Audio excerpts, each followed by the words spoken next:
बिस्मिल्लाहिर्रहमानिर्रहीम, अस्सलाम वालेकुम नाज़रीन। पॉलिटिक्स बॉक्स में खुशामदीद। अगर आपने अभी तक पॉलिटिक्स बॉक्स को सब्सक्राइब नहीं किया तो इसे सब्सक्राइब भी कर लें, बेल आइकन को भी प्रेस कर लें ताकि आने वाली तमाम अपडेट्स आप तक बर वक्त पहुँच सके। कौमी असम्बली का हल्का है NA 175। ये साबिका जो हल्का था, इसके जो साबिका नंबर था वो NA 181 था। कोटद्दू के हिस्से हैं, उसके साथ दायरा दीन पना, चौक सरवर शहीद जो नई तहसील बनी है। फिर रंगपुर की तकरीबन कुछ फासले तक ये हल्का आता है। और गुज़िश्ता आम इंतखाबात में यहाँ से डॉक्टर शब्बीर अली कुरैशी साहब यहाँ से कौमी असम्बली के रुकन मुंतखब हुए थे। पाकिस्तान तहरीक इंसाफ के बाद में उन्हें काबीना के अंदर भी शामिल किया गया। वफाकी वज़ीर ममलिकत की हैसियत से उन्होंने अपने फ़राइज़ भी सर अंजाम दिए। उन्होंने शिकस्त दी थी सुल्तान महमूद हजरा साहब को। मलिक सुल्तान महमूद हजरा ज़िला मुजफ्फरगढ़ की सियासत के एक ताकतवर तरीन सियासतदान है और उन्होंने शिकस्त दी थी। डॉक्टर शब्बीर अली कुरैशी के वालिद और वालिदा खालदा मोहसिन कुरैशी साहब जो वो तब्दीली को इस हल्के से निकाला गया। इसकी अब मौजूदा सूरत हाल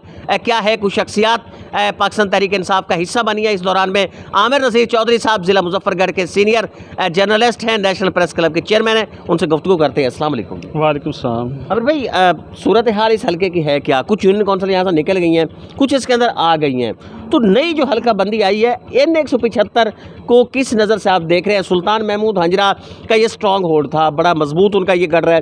ज़िला मुजफ्फरगढ़ के भी वो ताकतवर सियासतदान है, PMLN के अंदर भी उनका एक बड़ा नाम है। दूसरा डॉक्टर शब्बीर अली कुरैशी साहब भी इमरान खान साहब के बड़े करीब है।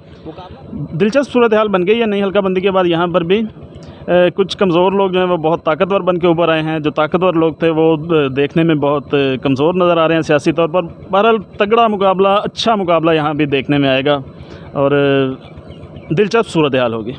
दोनों का बड़ा गढ़ रहा है। डॉक्टर खालदा मोहसिन कुरैशी साहब, फिर शब्बीर अली कुरैशी, यानी कि ये सारे बाप बेटा वालदे सब यहाँ से मुंतखब हो चुके हैं।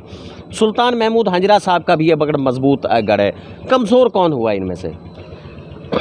यहाँ पर मोहसिन कुरैशी साहब पीपल्स पार्टी में थे उस वक्त, तो बहुत मजबूत थे। 2 मरतबा वो यहाँ से लगातार जीते। पहले उनकी मिसेज जीती, फिर वो ख़ुद जीते, फिर उन्होंने जो है उनके बेटे ने PTI के प्लेटफॉर्म से अपनी सियासत की। टिकट नहीं मिला, आज़ाद लड़े, आज़ाद लड़कर आए। इस दौरान में हिजरा साहबान को मौका मिला, वो NA की सीट पर यहाँ पर एक दफ़ा जो है आ गए और काफ़ी उन्होंने दूसरी सीटें भी जीती। वजारत भी उन्हें मिली 2013 के PLN के दौर में। लेकिन इस वक्त जो है ज़्यादा मजबूत यहाँ से कुरैशी साहब नज़र आ रहे हैं। नौजवान हैं, एनर्जेटिक हैं और बहुत मेहनत की है। कबीना में भी रहे और तरक्याती काम उन्होंने बहुत ज़्यादा करवाए हैं। कोटद्दू को ज़िला का दर्जा मिलना, उसके साथ चौक सरवर शहीद को तहसील का दर्जा मिलना, इसके बाद यहाँ समझते हैं कि ये हजरा ख़ानदान कितना पीछे जा सकता है, कुरैशी साहबान कितना आगे आ सकते हैं। ये मुकाबला बड़ा करीबी देख रहे हैं हम। ये वाकई बहुत सख्त मुकाबला नज़र आ रहा है। हिजरा साहबान तहसील की बनने की वजह से चौक सरवर शहीद जो है काफ़ी हमें बैक पर नज़र आए हैं और कुरैशी साहब जो हैं उन्होंने तहसील भी बनाया। अब कोटद्दू ज़िले के लिए भी वो कोशिश कर रहे हैं और अपनी तगदो में लगे हुए हैं। अगर अपनी इस एफ़र्ट में भी कामयाब होते हैं तो 1 वे हो जाएगा फिर ये। लेकिन इस वक्त जो है बहरहाल अगर हम मुकाबला का कहा जाए तो यही 2 जो हैं, हमें शब्बीर अली कुरैशी साहब और हिजरा साहबान में से जो भी कंटेस्ट करता है ये मुकाबले के अंदर नजर आता है। तकरीबन 3 हल्के, इसके साथ कुछ जुज़वी हद तक, मुकम्मल हद तक इसके साथ मुंसलिक हैं। ये जो रंगपुर के शब्बीर अली कुरैशी साहब को ज़्यादा सपोर्ट मिल जाएगी या फिर हजरा साहिबान को? रंगपुर में अजीब सूरत हाल हो गई है। रंगपुर जो है वो हिजरा साहबान का स्ट्रॉन्ग होल्ड यहाँ पे समझा जाता था। चकफराजी की यूनियन काउंसिल और रंगपुर यूनियन काउंसिल, ये दोनों यूनियन काउंसिल में हिजरा साहब का जो है स्ट्रॉन्ग होल्ड था। लेकिन एक रेड की गई एक साहिब की जानिब से, उसके बाद जो है ना ये दूसरे हल्के में शामिल कर दिया गया और गुदारा अड्डा तक जो है वो पीछे रह गया है। तो अब यहाँ पर ये हमारे जो 2 यूनियन काउंसिल हैं ये इसके अंदर नहीं आएंगे इस हल्के में। तो अब नुकसान इसका किससे ज़्यादा होगा, हजरा साहब को या कुरैशी साहब को? इसका नुकसान हिजरा साहब को ज़्यादा होता हुआ नज़र आ रहा है और कुरैशी साहब को कम इसका नुकसान NA के हवाले से नज़र आ रहा है। या फिर मुजम्मिल साहब इस वक्त पाकिस्तान तहरीक इंसाफ का हिस्सा बन गए हैं। उसके अलावा औरंगज़ेब अशरफ साहब, पाकिस्तान तहरीक इंसाफ इन 2 शख्सियात की वजह से बेहतर यहाँ दिखाई दे रही है। आपको लगता है कि ये उस सतह की शख्सियात नहीं है, इनकी वजह से नुकसान भी हो सकता है? जाफ़िर मुजम्मिल साहब का PTI ज्वाइन करना बहुत एक उनका अपने मुरीदैन का और दीगर अकीदतमंदों का भी उनके साथ सिलसिला है। उनका PTI ज्वाइन करना PTI के लिए बहुत फ़ायदेमंद है और फिर उनके साथ डॉक्टर शब्बीर अली और राना औरंगज़ेब साहब भी उन्हें ज्वाइन किए हुए हैं। तो एक अच्छा कंटेस्ट यहाँ पर देखने को मिलेगा और मुकाबला होगा, तगड़ा मुकाबला होगा यहाँ पर। सूबाई असम्बली के जो उम्मीदवार हैं हंजरा फैमिली से भी इंतखाब लड़ते हैं, उसके मद्दे मुकाबल अब जाफर मुजम्मिल साहब होंगे। उस हलके के अंदर आपको क्या लग रहा है कि अब आने वाला दिन कैसे होंगे, आने वाले इलेक्शन? मेरे ख्याल में हिजरा फैमिली जो है इस वक्त लेट करती जा रही है। जिस तरह वक्त गुजरा है उन्हें अपने कैंडिडेट्स फाइनल करके नाम दे देने चाहिए कि हमारा पीपी के लिए ये उम्मीदवार हैं और एनए के लिए ये उम्मीदवार हैं। जिस तरह से शब्बीर अली कुरैशी साहब फाइनल हैं कि वो एनए 175 पर लड़ रहे हैं, जाफर मुजम्मिल का फाइनल हो गया, राना औरंगज़ेब का फाइनल हो गया, लेकिन हिजरा साहबान ने अभी दोनों हलकों में, ये तो हर बंदे को पता है कि वो इलेक्शन लड़ेंगे, लेकिन अपनी कैंडिडेट्स के नाम उन्होंने अनाउंस नहीं किए। अगर वो नाम अनाउंस करते हैं उसके बाद इसके ऊपर ज़्यादा वजाहत के साथ बात की जा सकती है, ज़्यादा बेहतर तजिया किया जा सकता है। बहरहाल ये एक तगड़ा मुकाबला है। अमजद खान चांडिया साहब भी यहाँ से मुतवक्किल तौर पे उम्मीदवार हैं। सूबाई असम्बली के नशिस्त भी इस वक्त उनके वालिद मोहतरम के पास है। राव औरंगज़ेब अशरफ के आने से चांडिया ख़ानदान के लिए कोई मसाइल इस वक्त पैदा हुए, क्योंकि ये भी कहा जा रहा है कि अब्दुल हक चांडिया साहब भी इंतखाब में आ रहे हैं इस बार। PP 268 मेरा फेवरेट हल्का, मेरा ज़ाती हल्का। सबसे मज़ेदार सियासत इस वक्त यहाँ पर है और बड़ी अजीब किस्म की यहाँ पर सियासत हो रही है। यहाँ पर कैंडिडेट्स का मुकाबला दीगर पार्टियों से नहीं है। यहाँ पर PTI का मुकाबला PTI और नून लीग का मुकाबला नून लीग से है और बड़ी इंटरेस्टिंग सूरत हाल यहाँ होगी। अमजद खान चांडिया साहब अल्लाह पाक उन्हें सेहत दे, आजकल थोड़े बीमार हैं, वो भी मुतवक्किल उम्मीदवार हैं, वरना जो भी आएगा।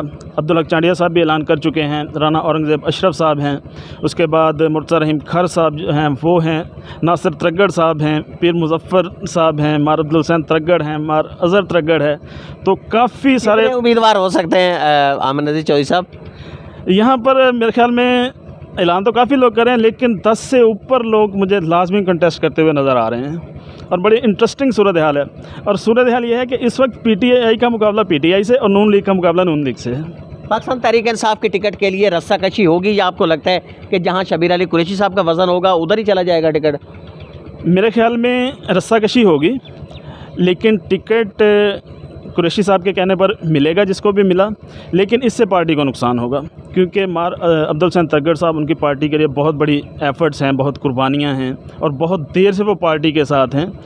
वो भी ज़ाहिर बात है कोशिश करेंगे। अब देखना ये है कि वो पार्टी के साथ किस हद तक विलिंग रहते हैं। अगर उनको टिकट नहीं मिलता फिर उनका फैसला क्या होता है। PMLN के टिकट के लिए भी लोग ख्वाहिशमंद होंगे। हंजरा ख़ानदान है, उसके साथ मार अज़हर त्रगड़ हैं, अज़हर चांडिया, अमजद चांडिया साहब हैं, ये सारे PMLN के लिए उम्मीदवार हो सकते हैं। यहाँ का टिकट किसकी तरफ जाते हुए दिखाई दे रहा है? ये भी वही सेम सूरत है। मैंने पहले कहा कि यहाँ पार्टियों का आपस में मुकाबला नज़र आ रहा है हमें। अब्दुल हक चांडिया साहब हिजरा साहब का सुना है कि उनके साथ उन्होंने वादा किया हुआ है, इधर अज़हर त्रगड़ साहब के साथ भी सुना है कि हिजरा साहबान ने टिकट का वादा किया हुआ है। फिर इस वक्त जो हमारे PMLN के मौजूदा हैं MPA, वो भी उम्मीदवार हैं। वो ज़ाहिर बात है वो पार्टी के अंदर लोगों को टिकट नहीं मिलता, तो कहीं देख रहे हैं कि ऐसा भी हो सकता है कि एक बड़ा आज़ाद अलाइंस जो है वो सामने आ जाए इन दोनों हलकों के अंदर? मुझे आज़ाद अलाइंस बनता हुआ नज़र आ रहा है। जी, मुझे लगता है कि जिन लोगों के टिकट नहीं मिलेंगे वो ज़रूर फैसला करेंगे। आज़ाद अलाइंस कहीं ना कहीं से आपको लगता है कि वो टफ टाइम दे सकता है कुरैशी साहब को या हंजरा साहबान को?